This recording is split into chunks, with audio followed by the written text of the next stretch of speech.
l'UDPS après avoir lutté pendant 36 ans, sans qu'aussi Maminduki, le lot oyo tokomi na kati ya pouvoir, il faut tobetela yango tolo parce que batebele o baleki na pouvoir to ebindeni balekeli. À part Kasavubu, Ozi Mobutu, Ozi Mouzé Kabila, Ozi Joseph Kabila, tu as vu comment ils sont arrivés au pouvoir. Mais c'est l'UDPS est arrivé au pouvoir par la voie démocratique. Le 15 février, tu as célébré 38e année d'existence de l'UDPS. Ils ont parti historique et Bundi peut gagner. Biloko yango Bundi la qui le lot tozali komona yango. L'UDPS a lutté pour le multipartisme et pour la démocratie. En 1990, le 24 avril, Mobutu Alelaka comprenait à Tcharaboui. Non, l'UDPS a fêté, mais maintenant on a toujours une carte à parti. Vous voyez pourquoi? Parce que nous avons un esprit moko partisan. Mais le lot oyo l'UDPS est au pouvoir, c'est-à-dire l'UDPS est commis à Congolais, parce que le président de la République c'est un enfant de l'UDPS. Et Kobo Sanate que le l'UDPS est allé quand même un parti politique oyo au rotambo na ba province nyonso. Ata mutoa za na carte ya parti ta je suis membre de l'UDPS. Pourquoi? Et le oyo Mouzé Kabila était venu, il a été affaibli par l'UDPS parce qu'il y a un esprit à dictature. Joseph Kabila a eu son esprit à dictature. Azara qui peut affaiblir.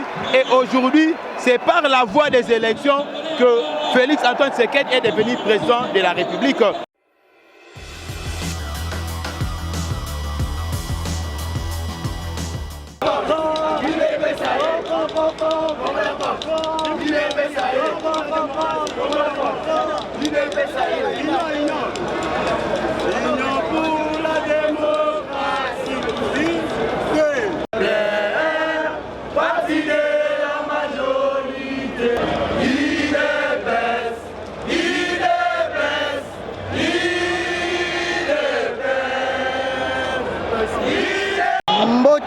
Mwana mboka Gustave oyo zali président principal ya Azafat. Oui, mbote mwana mboka mbote bandeko nyonso bazali kolanda biso. Tozali awa na stade de Martyrs. UDPS a refêté 38e anniversaire na ye. Na 37e a fêté ki sikoyo komi avant UDPS a comme na pouvoir azaka fêté. Mais le lot, l'UDPS a comme le pouvoir, comme chaque année, il faut fêter. Et Ali, folie de grandeur, il y a pouvoir, Tony. Non, l'UDPS a fêté, mais maintenant, on a toujours une carte à parti. Vous voyez pourquoi? Parce que nous avons un esprit moko partisan. Mais le lot, l'UDPS est au pouvoir, c'est-à-dire l'UDPS est commis à Congolais, parce que le président de la République, c'est un enfant de l'UDPS. Et Kobo Sanate que le lot, l'UDPS est allé quand même un parti politique au rotambo na ba province nyonso. Ata mutoa za na carte ya parti ta je suis membre de l'UDPS. Pourquoi? Parce que à ce pela na philosophie na idéologie, il y a UDPS qui zala incarné na mwana mboka Etienne Tshisekedi wa Mulumba, paix à son âme, auto célébra qui Liwana ezaki le 1er février. Le 15 février, tu as célébré 38e année d'existence de l'UDPS.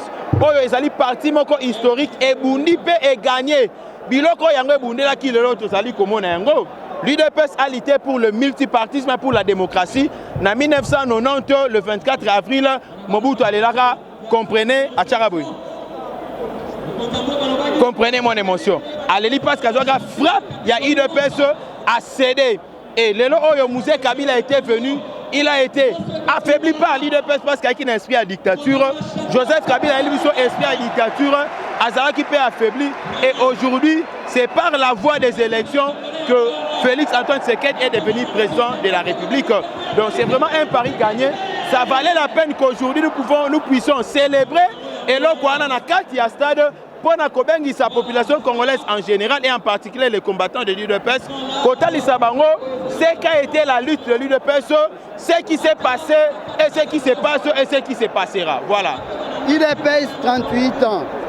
Avancé nini UDPS a sali par rapport à Ajo ya commis parce que dans la bana misusu babotami après naissance à UDPS ya mukolo na bango leo na zaina mwasi mwa azolo ba UDPS ya mukolo na nga mama bana avancé nini UDPS azali ba avancé UDPS na lobi ba avancé UDPS azali d'abord parler aujourd'hui de l'état des droits c'est un esprit de l'UDPS.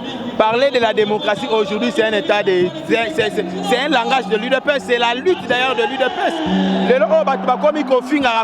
C'est parce que l'UDPS a lutté pour la démocratie. Étant comme un exercice à pouvoir, ça fait maintenant au Ezali Kosala Malelo.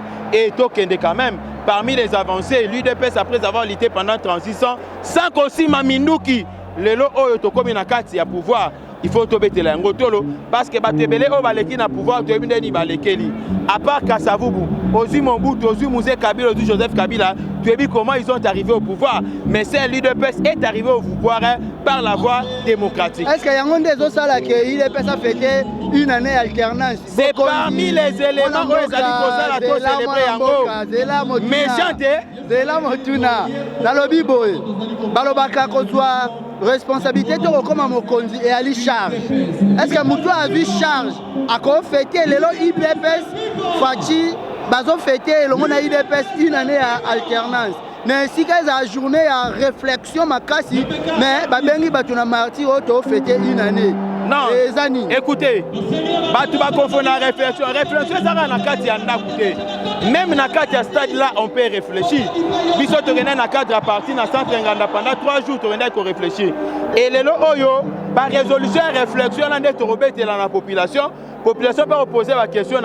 C'est une façon aussi à réfléchir ensemble comment nous étions à l'opposition. Aujourd'hui, nous sommes au pouvoir.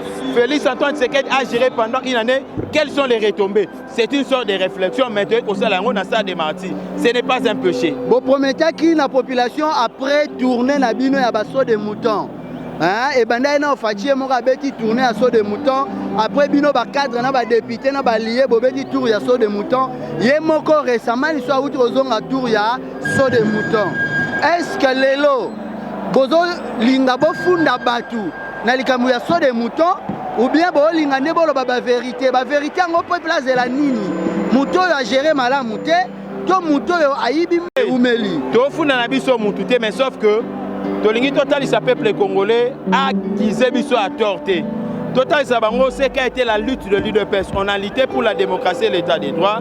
Dans la démocratie, nous voyons l'esprit, il y a unification. Et dans l'état des droits, nous voyons le respect de certains principes. Aujourd'hui, si nous avons consommé, plutôt nous avons consommé avec les FCC, c'est parce qu'on a voulu respecter l'état des droits. Mobé que le Premier ministre est issu de la majorité parlementaire. On ne pouvait rien faire. Mais tout le total, nous savons que s'il y a eu des blocages, les alliés pour naï de pester. Mais c'est parce qu'on a voulu respecter Bilo comme ça au Bundé là. Donc le peuple a accepté pour accompagner Bissou. Voilà. Bongo, Asafati Lelo est dans la position. Asafati Lelo, Tosa Moussika Makasi, na mois de mars, qui na Katanga pour installer officiellement. Bogota Moussa d'abord, la caméra na Bino Boromona Keno, il y a nos banderoles aussi. On a mobilisé et d'ailleurs pour votre information, c'est moi d'abord le coordonnateur de la ZAFACH, au Nazaraki, coordonnateur, plutôt président et grande commission, il y a un mouvement et association et organisé et loco. Donc on a appelé ça qui est une grande commission et organisation, mais nous avons qui poste de responsabilité, il y a président, il y a commission où ils allaient constatuer sur les mouvements et les associations. C'est une fierté aussi pour la ZAFACH et pour mon parti IDPS. Anniversaire IDPS au Bokokisi 38 ans déjà. Moi, le Beko Zanine, est-ce que tu es comme ça la nine? Quand Jambo Kalelo a bénisi biso pour nous célébrer fête. À part fête, est-ce que l'Ilobeko Zana l'Andignos ou la CN News partout dans le monde, l'Ilobeko Zanine, pour y présenter à peu près biso. Ok, ngana zali bongo monsieur Christian Malaba, vice-président interfédéral, il y a IDPS Kibasa. Je nakanisi que d'abord Mokolo Alelo aux hommes 38e anniversaire, ezali Mokolo ya monene, ya esengo monene pour le peuple congolais. Donc tous bien la liberté penser à peuple congolais donc libération zande yango. Donc Mokolo Aliboso peuple congolais a fêté pendant la liberté na ezali 38e anniversaire il y a UDPS. Donc Makamboko ezali belé puisque lelo à partir car il y a Mokolo Alelo moni 38e anniversaire né le peuple congolais c'est quand nous azali ezala na Kinshasa dans le monde ayeba que liberté na yebandi lelo ezali Mokolo a fête monene batunyo sofo ba sepela peuple congolais dans son ensemble ba sepela la Mokolo anniversaire o ezali bongo et il y a lutte le peuple congolais a bundaka car biso bataille de persité mais ainsi que peuple congolais ba bundaka pour la liberté oyo donc peuple congolais c'est quand nous azali ayeba ko sepela pona Mokolo a fait pour ezali Mokolo ya libération na bango. Merci. Merci. Les quantifier mais pour nous Nous voyons le travail qui est en train de se faire. Nous disons que coup de chapeau, nous les soutenons et nous souhaitons à ce que ces travaux finissent, prennent fin. Et aussi, pour nous, nous avons vu pompage, nous avons vu Sosimat. C'est la population elle-même qui a inauguré cela. Il y a, peu importe, pour nous, c'est réalisé. Pour nous, un travail fini.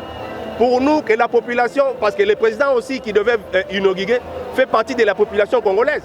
Alors pour nous, si la population a inauguré, peu importe, l'essentiel c'est que le travail a été réalisé.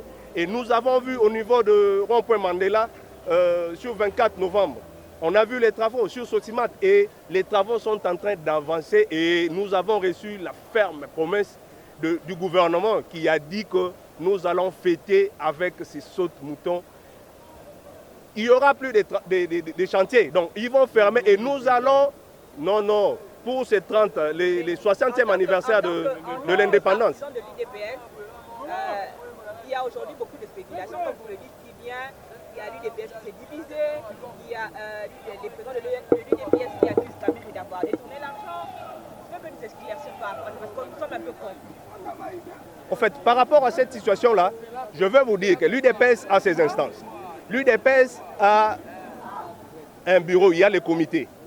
Alors, on ne peut pas prendre des spéculations de la rue, attribuer ça aux autorités de l'UDPS ou à l'UDPS. Parce que l'UDPS, quand il parle, nous avons le porte-parole de l'UDPS qui a pour mission de nous dire ce que l'UDPS a décidé autour des questions de la gestion de la chose publique et autour de toutes les questions d'actualité. Mais dès lors que ces gens-là, qui sont habilités à parler au nom et pour le compte de l'UDPS, n'ont encore pas donné leur point de vue, mais on ne peut qu'attendre.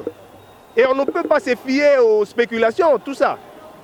Hein? Pour nous, nous pensons qu'il n'y a pas de problème et nous continuons. Il y a ce mariage FCC, UNC, UDPS a produit le fruit.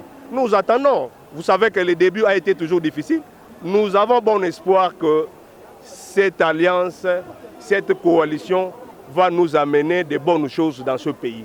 Et ce qui est plus important pour nous, nous devons savoir que nous vivons aujourd'hui l'alternance.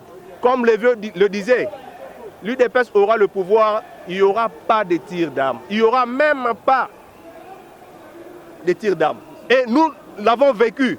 Pour nous, c'est la joie. Quand nous voyons les Congolais en train de se rassembler autour du Congo, je vois le président Vital Kamerhe qui va s'associer avec le président Félix Tshisekedi pour l'intérêt du Congo. C'est bravo, c'est à féliciter.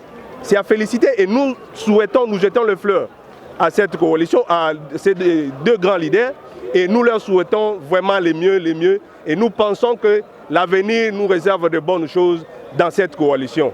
Tout ce que nous pouvons vous dire.